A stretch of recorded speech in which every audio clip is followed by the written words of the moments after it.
Regular meeting. Today is Tuesday, January 20th, 2026. And I'd like to say Happy New Year to everyone. We had canceled our December meeting, so we're back here at the beginning of 26. So we now have a call to order and our roll call. And Director Austin will call the roll, please. Okay, thank you. Trustee Biederman? Here. Trustee Cox? Here. Trustee DiLorenzo is absent. Trustee Fishman? Here. Trustee Molman? Here. Trustee Pasco? Here. And Trustee Senate. Here. Fine, thank you. I'd like to move on to our next point of order, and that is review of the draft minutes from November 18th, 2025, the regular board meeting minutes. Are there any additions or corrections to the minutes?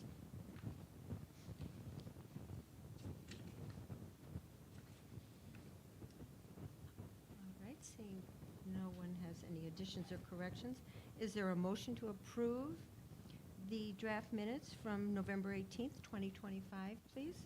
So moved. I'm sorry, that was, I moved. okay? I said so moved. So moved, yes, that's fine. I wasn't sure where it was coming from, right.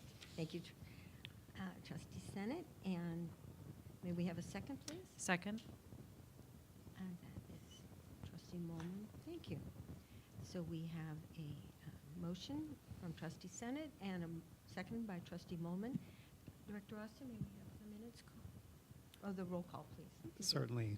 Biederman? Yes. Cox? Yes. DiLorenzo is absent. Molman? Yes. Pasco? Yes. Senate? Yes. And Fishman. Yes. A motion to approve the minutes from November 18th, 2025, as passed. We now have a time for public comment. Is there anyone? I don't see anyone. So we'll now move on to presentations, which we have none. And now our treasurer's report. Trustee Biederman, please. Thank you.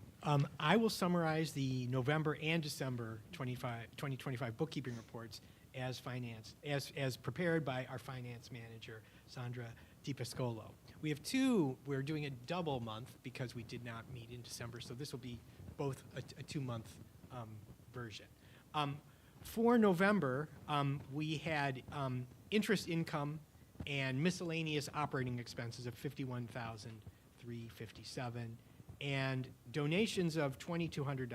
I thought it interesting to break out contributions for the end of the year, because that's a time that a lot of people make contributions for all various tax reasons, required distributions. So I thought it interesting to see, just to break it out, see for future what we received in the end of the year.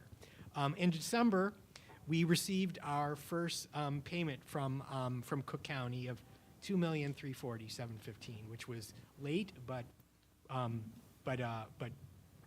appreciated that Welcome. we got it. Yes. Yeah, welcome, of course. We had $74,764 in interest income and miscellaneous operating expenses, and $1,520 in contributions.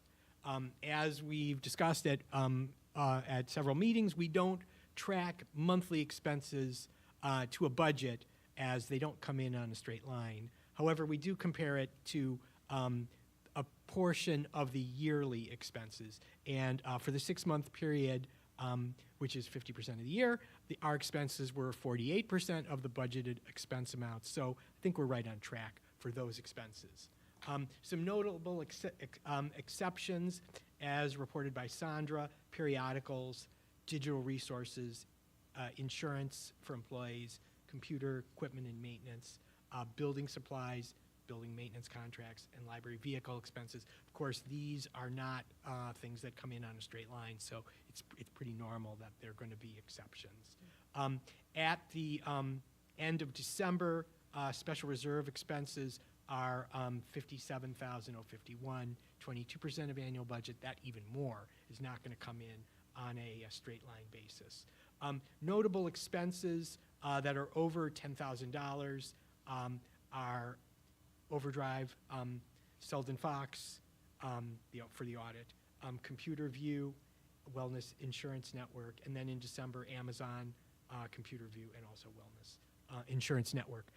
It's noted that that payroll is a budgeted item, and that is done on a straight line basis, because that is something that we can estimate and is pretty constant throughout the year. So I can report that December, and December only, we came out with a profit. So I note that because it's on the P&Ls that everybody receives. So if you're looking at just December, you see a profit, but that is really not a representative of what we're going to get over the year. We are expecting to get another payment from Cook County. So this profit of $1,830,000 is for sure going to be offset by loss months, which are expected throughout the year. So it's really got to look at it on an annual basis. But it is important to note that we did get in a piece of our most important revenue source. Interest rates, Fed cut rates last month by 1/4 point to a target of 3.5. So we can expect reinvestments of CDs to come in line somewhere in that neighborhood, and it's anticipated that there'll be another rate cut later this month.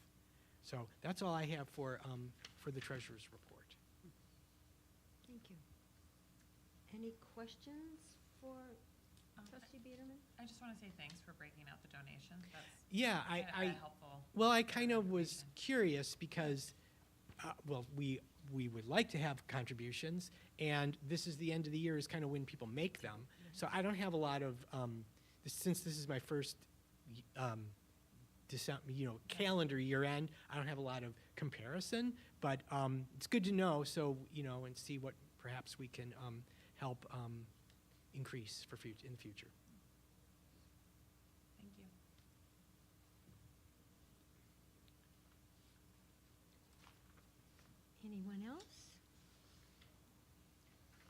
there a motion to approve the bills and salaries check detail for November and December 2025 as presented? I move approval of the bills and salaries check detail for November and December 2025 as presented. Thank you. Trustee Cox, is there a second, please? I second. All right, Trustee Pasco, thank you. We will now have a vote to approve the bills and salaries check detail for November, December 2025. Director Austin, please. Trustee Biederman, Yes. Cox, Yes? Di Lorenzo is absent, Mulman, Yes. Pasco, Yes. Senate, Yes. and Fishman. Yes, motion passed. Thank you. We have no action items this evening, and so we're moving quickly to the director's report. Okay. Director Austin, please. Thank you so Thank much. you. We do have a bit of a narrative to cover for the 2 months here, so I'm going to give you a broad overview of the activity at the library here for the last couple months, and then happy to take out anything else from my report or any questions that you may have for me. On the statistics side of things, the library saw about 22,000 visitors each in November and December, averaging just over 730 unique users each day, so a busy time of the year for the library, even though we did have a number of days closed for the holidays during those 2 months. We welcomed 140 new cardholders in November and 109 new cardholders in December, and we had 10 new D39 student cardholders who joined us in November. We currently have over 18,000 active library cards, and that is our strongest active engagement on record. So we're very excited to have a highly engaged community using Wilmette Library. As I mentioned earlier, with the timing of the holidays, December was a relatively quiet month in terms of our physical circulation checkouts, and if you look at the statistics in Matthew's report, you will see that monthly circulation in the month of December was just under 47,000, so that's a relatively quiet month for us in terms of physical circulation. We did see a slight uptick in check-ins that month with about 2,000 more than the previous month. It is an aberration and we'll continue to study those trends. Our digital circulation, though, remains very strong, and we tend to see that there's maybe some migration from some physical users over to our digital use. On the whole, for 2025, our overdrive use was very strong, and we're averaging over 19,000 titles checked out each month in 25. It was a strong month in December for Canopy. We had 1,100 movies and TV shows that were being viewed on that platform. And we also had a really strong showing for our digital newspaper access at the end of the year. Our press reader and newspaper archive platforms saw exceptionally high usage, both for New York Times. They were our highest accessed titles on both platforms. We had nearly 12,000 usage sessions for those resources just in those 2 months. In October, we launched new access to the Chicago Tribune across 2 new platforms, and we had 100 monthly users for those platforms for the first time. So we're really excited to see that engagement with our news platforms. That's my statistics for the month, but we've got a lot more numbers to share and more information. And I'll kick it off by saying that we did launch our end-of-year newsletter. Our winter newsletter went out at the end of December, and it is chock full of amazing array of programs, events, and services for all ages, as well as a preview of some exciting changes that are coming to our building and our collections here soon, and I'm going to close my report with an update on those details. But first, we were talking about donations a moment ago, and we did plug year-end donations via our news channels, and the library did receive several donations via our new online donations page. You can visit us online to donate at wilmettelibrary.info/donate. The Friends of the Library also reported strong donations at their board meeting this month, saying that they received about $5,000 here at the end of the year. So we're excited about that for our friends. They also held a pop-up shop in December here in the auditorium, and they brought in about $2,000 from their used book sales that day. So great engagement from our friends and our community with the Books Down Under. Speaking of our friends, we're always grateful for their continued and generous support of our reading programs, and that was the highlight of our newsletter this go-round. So I'll give you a brief overview of where we're at sort of here at the midpoint of our winter reading program. So the Winter Reading Club for youth kicked off on December 15th, just in time for winter break, and children of all ages, even pre-readers, are invited to join.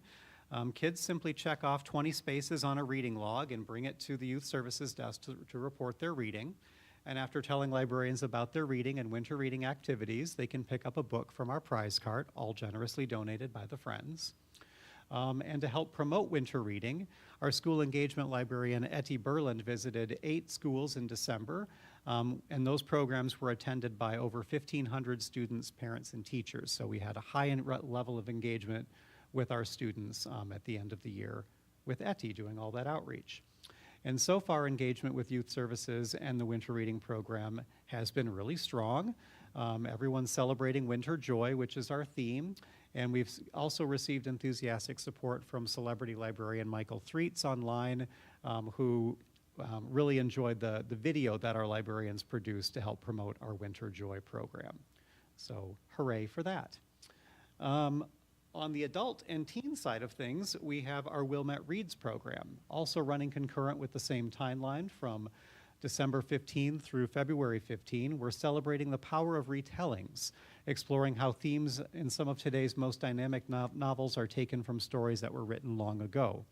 Our featured title this year is This Motherless Land by Nikki May, and we're going to be having our first book discussion of this title this Thursday, January 22nd at 11 a.m. here in the auditorium, with another book discussion to follow on February 4th.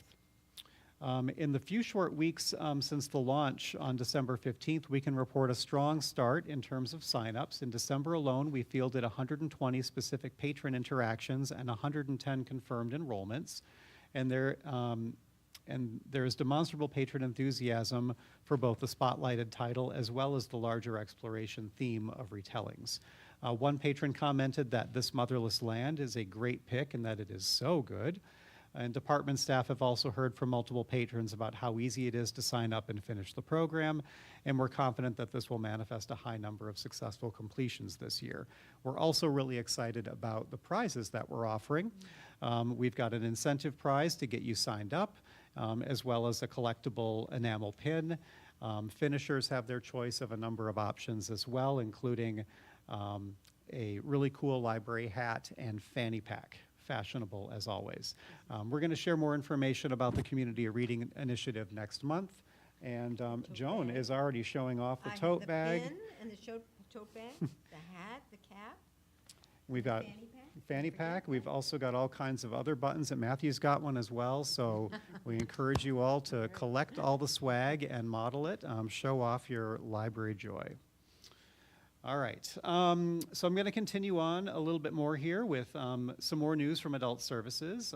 The Adult Services team is always busy, and the Adult Services desk was booming here at the end of the year, answering nearly 5,000 distinct questions in November and December combined. 38% of their questions related to library collection assistance, illustrating the skill and advocacy that our staff amplifies in connecting with patrons, books, and media and their curation thereof. 29% of our interactions were in service to study room inquiries, which are incredibly popular, especially reflecting gains above what we normally have related to our end-of-year student participation in their semester exams. So a sharp increase in formal appointments with our librarians as well, specifically in categories of genealogy and learning how to use their newly gifted digital reading devices. I would also like to put in a plug here that not everyone realizes that we have a number of specialty librarians in our Adult Services team, and that our specialist librarians are eager to provide reading suggestions. We've got a portal online where you can ask for specific assistance in filling out a web form for personalized curated book lists. Our Adult Services librarians invest both attentive analysis about what the reader seeks and a deep knowledge of our collection to offer a creative array of possibilities. So I encourage you all to take advantage of those services and to see how we can better service you and your interest in reading. Youth Services offers similar in their department as well, and I'll highlight some news from the Youth Services team now. Youth Services hosted some pretty impressive programs that were highly attended here at the end of 25, including our Bluey Party, which featured a surprise appearance by Bluey. And over 200 delighted attendees attended that program. We also had our K-pop Demon Hunters collaboration with Teen Services librarian Krista Hutley. And then we also had a Frozen program, which featured a special guest of Olaf. So lots going on with programming and youth services. We also had a number of field trips that were at the library. A great report about our kindergarten field trip program is in Andrea's monthly report. And throughout the fall, we hosted a number of kindergartens that came to the library, and we provide a lot of background about that service in her report. So we have now hosted all of D39's kindergartens, as well as participation from Sears School as well. Finally, I want to mention that we did have a Let's Learn Together parent-educator program at the end of the year in December. Thanks to the generosity of our presenters from Easter Seals, our recent program in supporting autistic children at home had a strong closing on December 2nd. Following a resource-packed presentation and Q&A, caregivers of children and emerging adults connected with one another and our presenters to exchange information, ask questions, and build community. And this was also in partnership with our District 39 Parent Association of Student Services. On to digital and maker services. DMS had a strong closing to the year with over 1,000 interactions with patrons in the studio in November and December alone, including some hosting some amazing programs and self-directed projects that are highlighted in Lauren's report. There's some really great pictures of projects that folks had completed using studio resources. At the technology desk, we hosted and assisted 600 individuals in November and nearly 800 in December, a really busy time for our DMS team. And our Library of Things collection, which is co-managed by Finn Dos Santos, saw the addition and processing of several new items that we added, including a metal detector, giant Uno wingspan, additional GoPro cameras, and 10 additional puzzles. We also added new microphones for our karaoke machine, missing pieces for board games, and documentation and additional B-bots. We're also adding a new knitting kit and a crochet kit that are going to be launching here this winter, so check those out. Over to the technical services side, I am pleased to announce that we have hired Sarah DeHaan as our new technical services manager. Sarah brings a wealth of library and cataloging experience, having held positions at Baker & Taylor, World Book, and the River Forest Public Library. She's also completed postgraduate cataloging work as a librarian in residence at the Library of Congress. And Sarah holds a master's in library and information science from the University of Illinois and a bachelor in communications from Lake Forest College. She currently works the reference desk at the Bourbonnais Public Library, where she has recently rekindled her passion for public library service and is excited to join our team on Monday, February 9th. In the meantime, our technical services team is doing a fantastic job of keeping up with all the orders, processing, and cataloging, despite the challenges that have come our way in the dissolution of Baker & Taylor that we had previously mentioned before.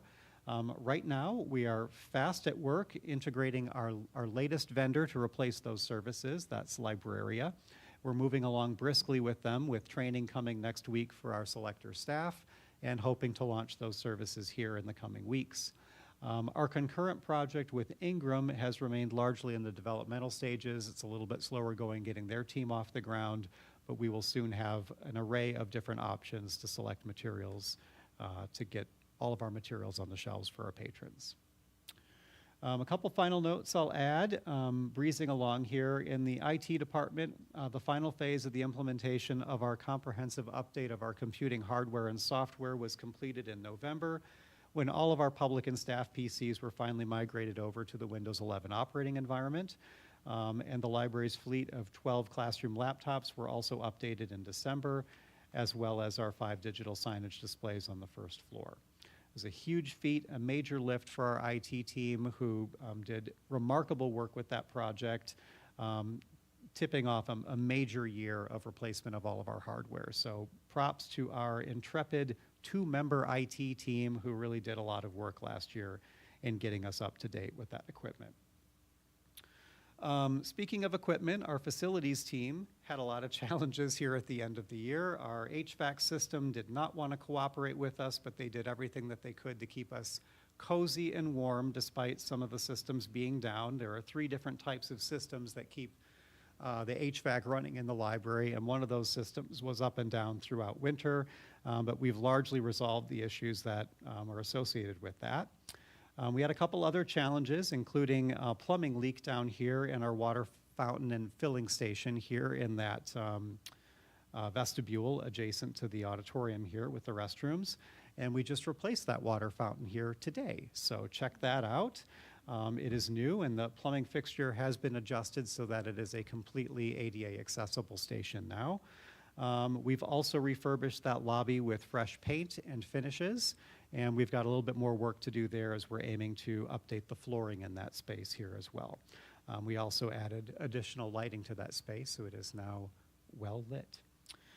The other challenge that we managed through this process is in our fiction room. There's a broken drain pipe that you saw a picture of in Marcos's report. That drain pipe apparently had been there for some time, and in heavy rains, the floor would get wet in that area. We couldn't quite determine why. When we peeled apart the wall, we noticed there was a gaping hole in a major cast iron pipe that was behind the wall, and that's going to require some replacement. So we've patched it for the time being, and that replacement is forthcoming hopefully here by the end of the month. And once that wall is repaired, we've got some other updates that we're bringing to the fiction room here as part of our collection revitalization project. So I suppose I should talk about the collection revitalization project now. So we are finally moving into the second phase of this project, and we're really excited about a lot of the work that's ahead of us. So the first phase was obviously what we've talked about the most here in this meeting, which was the revitalization of the north room on the lower level, which is the space that we recently excavated, dug out, and abated the asbestos in that space. We put in new flooring, new carpeting, repainted that space, and have reopened it. And that was actually a space where a lot of students found space to study in over the holidays. In the time since, we have placed some additional empty shelving fixtures from our media collection upstairs into that area to try to imagine what that's going to look like when the media collection is relocated down to the lower level. So if you step over there right now, you're going to see that area is a bit in transition, but you can start to visualize what that space is going to be looking like here in the coming months. So it will remain a work in progress here while the first floor activity is in progress. The first floor activity is going to be ramping up here in February as we've made some decisions and some of the ordering of our fixtures is going to be coming in. The first phase of this project is going to be finally reuniting the holds collection. The patron holds, not a collection, but the holds are going to be moved back in front of the circulation desk where they were pre-pandemic. You may recall that in the early phases of 2020, when the library pivoted to being closed for a period of time, we did parking lot pickup, and we were orienting all of our services via holds. The holds ballooned in volume, and interestingly, even in the phase since we've been reopened back to our full hours for the last several years, our holds have not diminished. They haven't gone back down. We've never been able to move the holds back to where they were pre-pandemic. Our patrons just enjoy the convenience of being able to place those holds. Interestingly, I will anecdotally note that a number of our peer libraries on social media have recently shared images of their holds shelves. And I will say that for our population served, Wilmette Public Library has one of the largest hold shelves that I've seen of any of our community libraries, which I guess reflects the challenges that we've had in trying to find a home for these spaces in our small area on this first floor of the library. So to accommodate this large group of holds, we've had to make some adaptations to the circulation space. The hot pick shelving that is immediately adjacent to the circulation desk is going to be where we're going to place these holds going forward to make it more convenient for our patrons to pick up those items and to get that collection back towards the staff that service it and provide support to it, our circulation team. So the first step in this process is to replace that shelving unit that the hot picks are on because the holds wouldn't fit there if we used the existing shelving. So we provisioned new shelving, which is due to arrive in this area sometime in early February. The first step, though, is that we got to get that old shelving out of that space first. So our contractor is going to come in and help us remove that shelving. There are also two long-standing projects adjacent to that area that our staff has wanted to complete, which includes taking down two tall walls and turning them into what we're calling knee walls, like half-height walls, counter-height walls, so that we can promote better access to the circulation staff, as well as a self-checkout station that is going to be adjacent to the holds. The majority of our holds are picked up by patrons who come in and serve themselves. Many of you may pick up your holds. You might check them out by yourself at a self-checkout station. We wanted to make sure that that station remains visible for those patrons. So we're going to make some of those adaptations with a carpenter here in early February. So once that wall comes down and the new shelving is installed, the holds will move into that space, and that will open up space in our recent arrivals area, which is the area that's managed by the adult services team. The Hot Picks collection that is currently at the front of the library, where the holds are going to go, will move back into that space where we can better communicate how the Hot Picks collection is an arm, an extension of the new books that the library has. We'll also be looking at some new display fixtures and furnishings for that space as we begin to plan the next phase of our collection revitalization project, which, as I was alluding to earlier, is the media room, which is in the northwest corner of the first floor, which currently houses all of our disc media. We've talked a lot about the disc media and some of the challenges associated with that collection here in the past. The disc media collection currently accounts for less than 15% of our total circulation, and there was a time when it accounted for substantially more.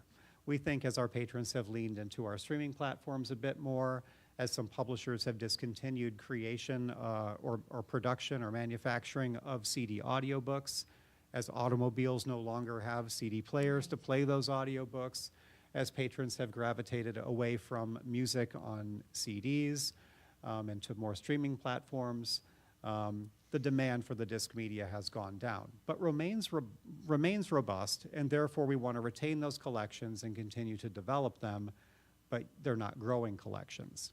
So to reflect where the demand is currently with our community, we're going to be relocating the disc media collections down to the lower level north room, immediately below where they're located currently, so just steps below in that revitalized space.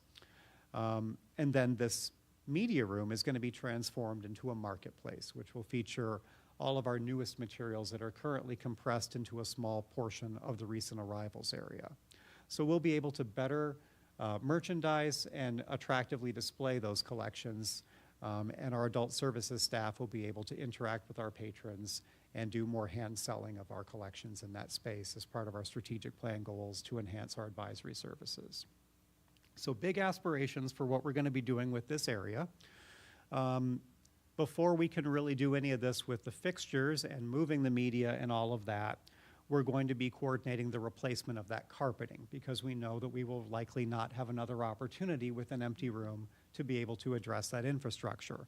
The carpeting in that space is approaching 20 years old, and having removed a couple of the fixtures in that room, you can definitely see the areas where there's wear on the floor. So our first step will be to take the media collections from that room, move them down to the lower level, and from there, we will take up that carpeting, replace the carpeting, and hopefully, right on the heels of that, our new display fixtures will arrive, we'll get them all set up, and we'll start moving the collections into that space and be excited to unveil that new area and promote that space. On the heels of that project, then, we will turn our attention back to the recent arrivals area, where we will do a little bit more light refresh and revitalization of that space too.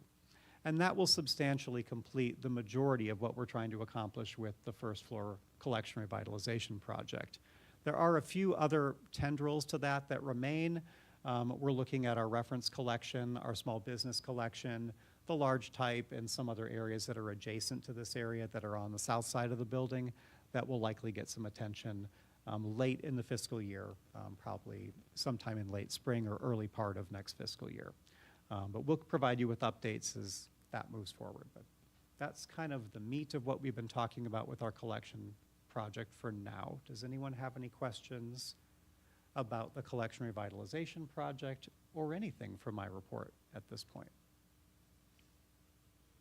Well, I just want to say I again, thank the Friends of the Wilmette Public Library for doing the reading program. I was in this very same room earlier today checking off the second activity in my log.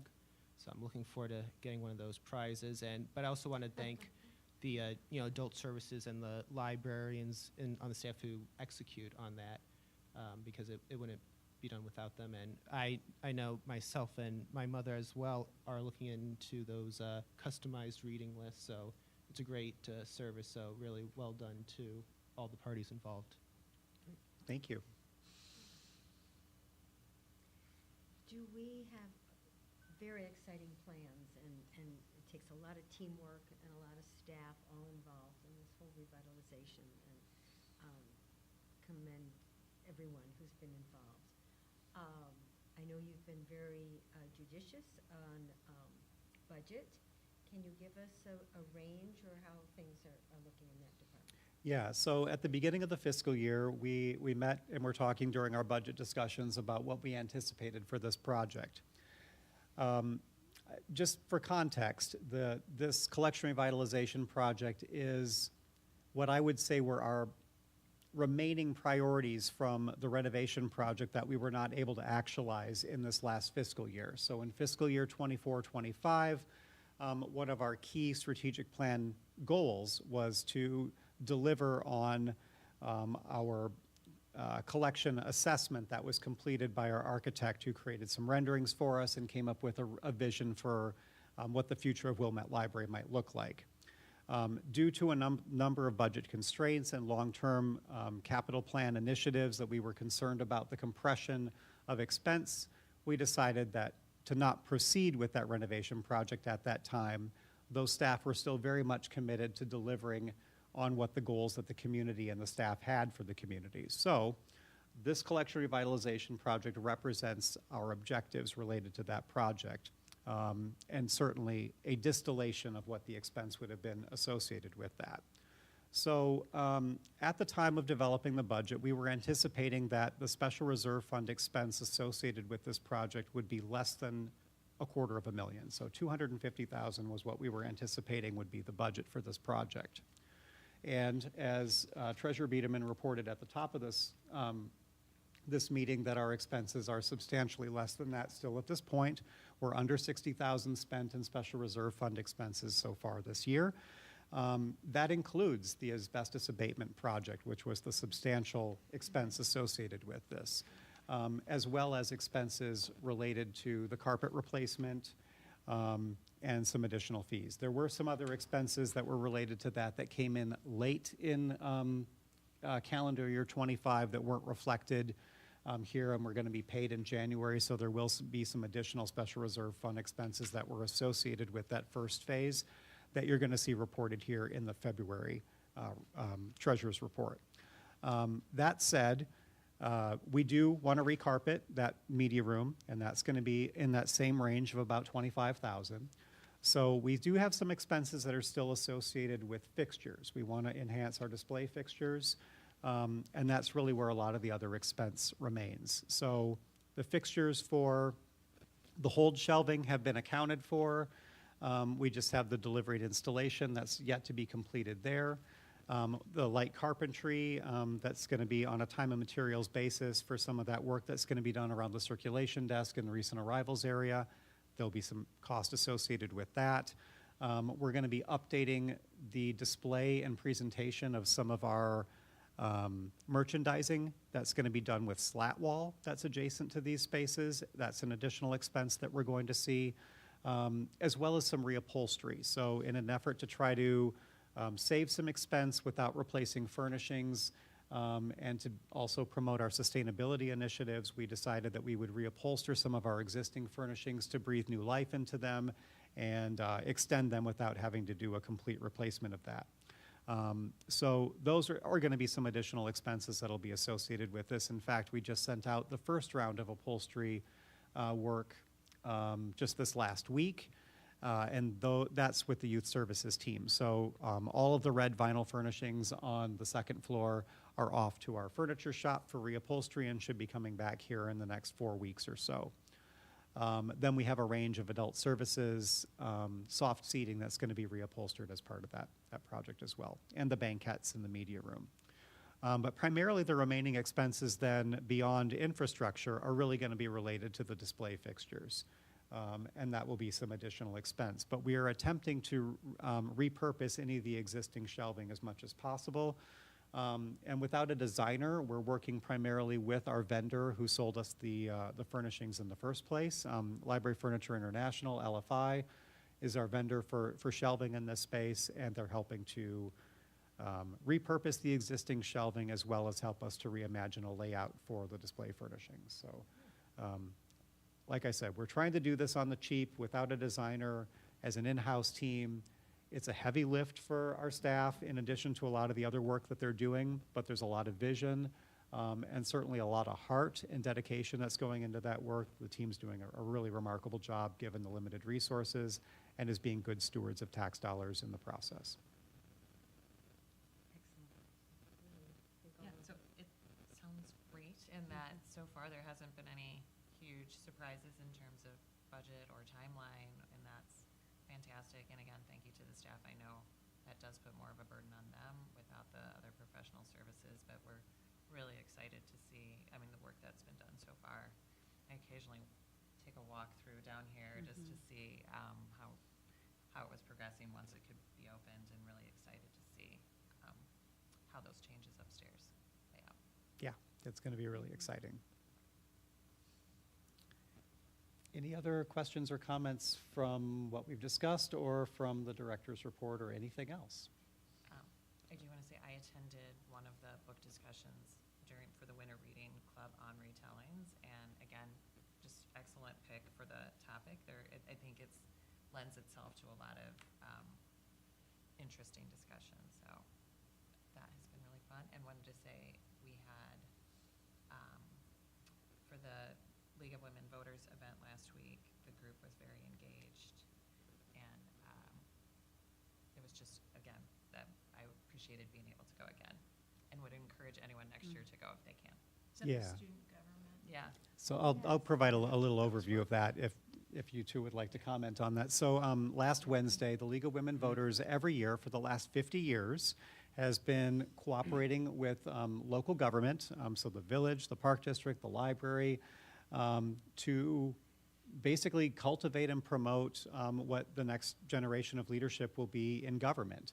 And the 8th graders have an opportunity to participate in student government leadership by getting to meet either the elected officials and the executive staff from the various units of government in special groups. They devise questions and learn about how government works, and then they set up their own mock government and have to work with a limited set of funds and a limited timeline to actualize the goals and feedback that they receive. And it is a really remarkable program, and I was thrilled to participate again this year, and we were joined by Trustees Cox and Biederman for that event.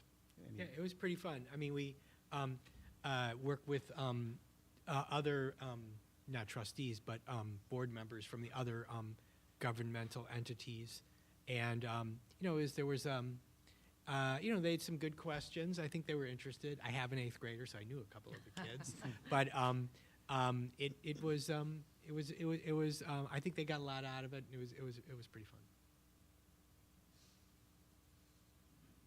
And Trustee Cox, you have been before. Yeah, I think this is my 3rd time. Oh, fabulous, thank you.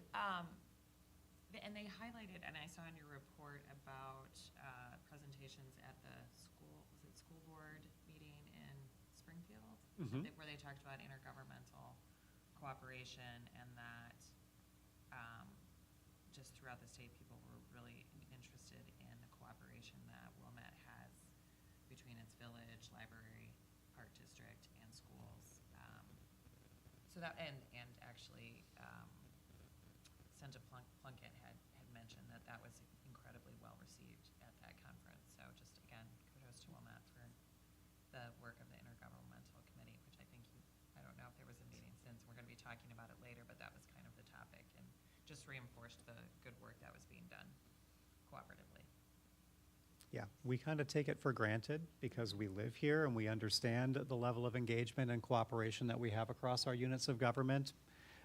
What Village President Santa Plunkett said at that meeting is that the feedback that they received from a lot of the attendees at that program is that that is not a common instance in a lot of communities. So it's a remarkable place to live and work here in Wilmette. All I right. was just going to make a quick comment about, back in November, the puzzle exchange. Just so we do so many different things, and that was a hit, and that was a lot of fun. And then we always have the Bobby Lewis Jazz Trio, and I noticed that there were over 100 attendees at that.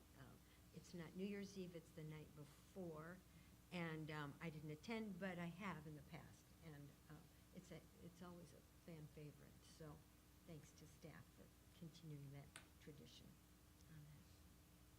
So, oh, good. Thank you. Thank you. We'll now move on to our committee reports. We have ILA and Rails, and that's Trustee Senate, please. Okay, so Rails, Reaching Across Illinois Library Systems. The board last met on November 21st, just a few days after our last meeting in November.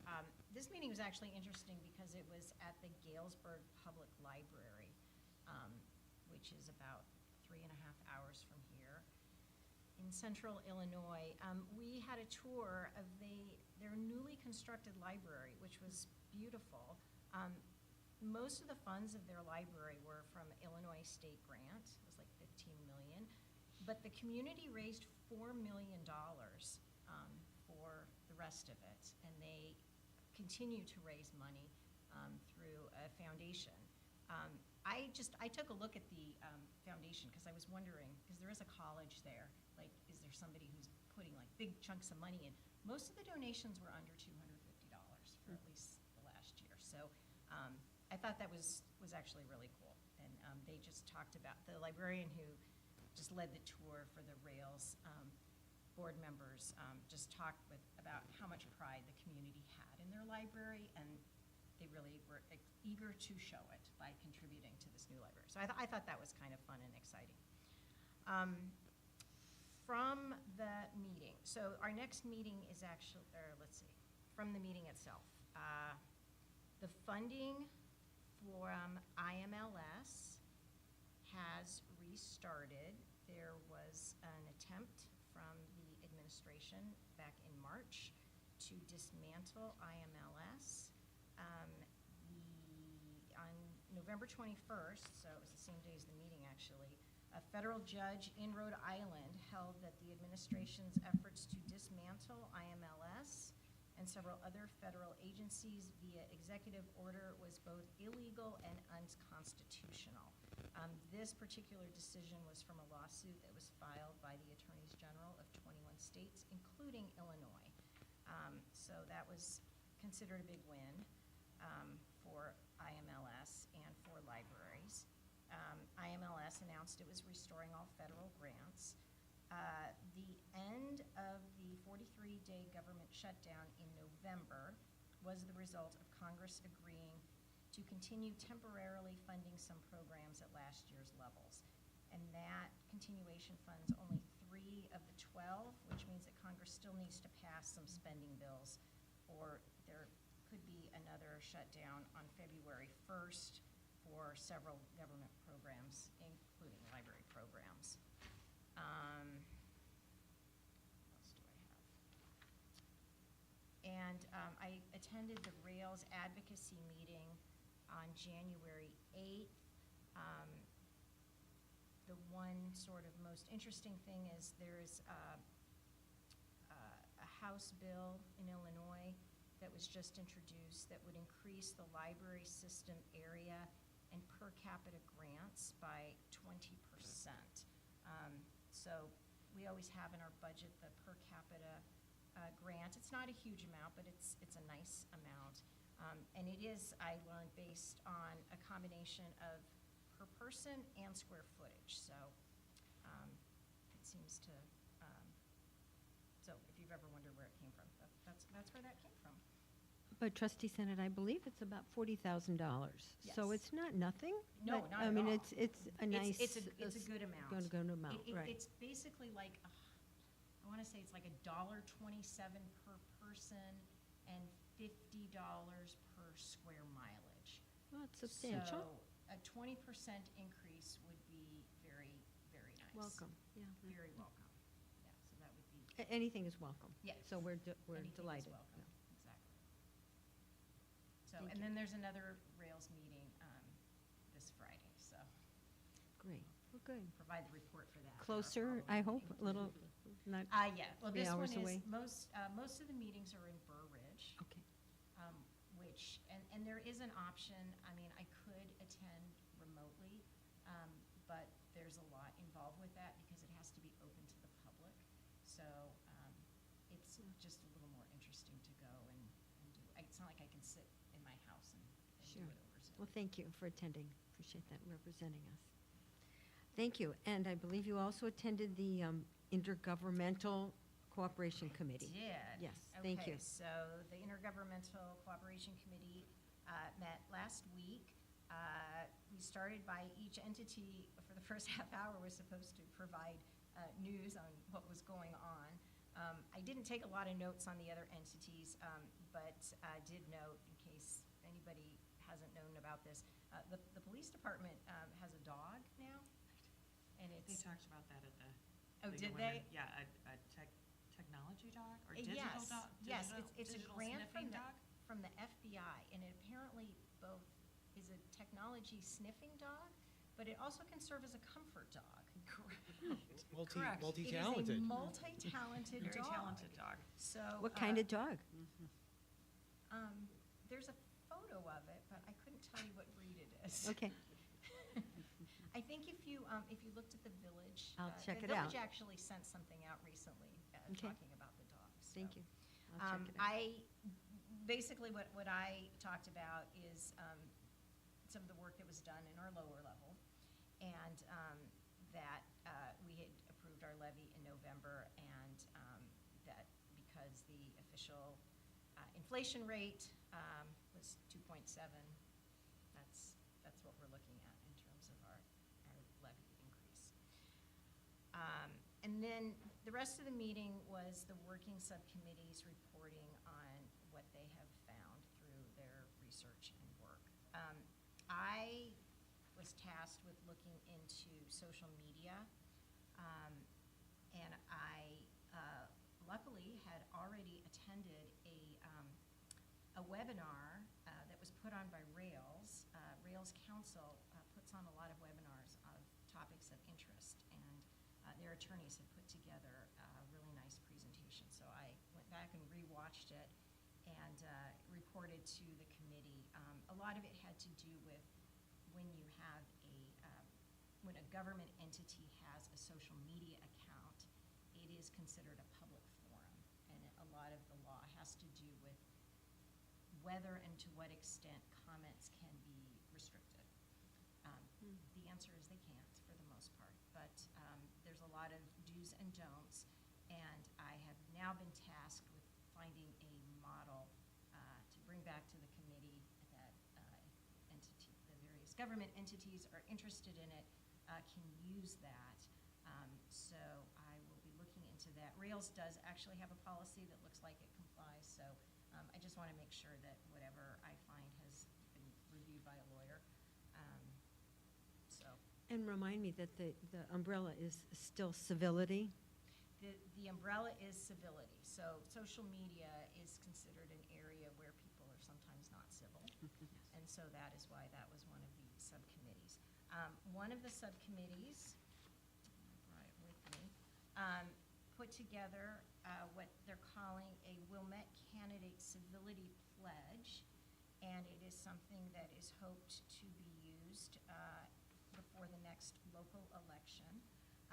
Basically, it's a pledge, and it talks about respectful discourse, role modeling, honesty and truthfulness, respect for opponents and officials, civility in public and social media, active listening, responsibility and accountability, and nonpartisan spirit, which is what our local elections are. And the idea is that candidates have the option to sign it, but there will be a place where voters can go and see who signed it. And there's no, I don't think there's any real enforcement, but it's just information for residents to know that somebody is willing to take this sort of pledge. So that was one of the subcommittees.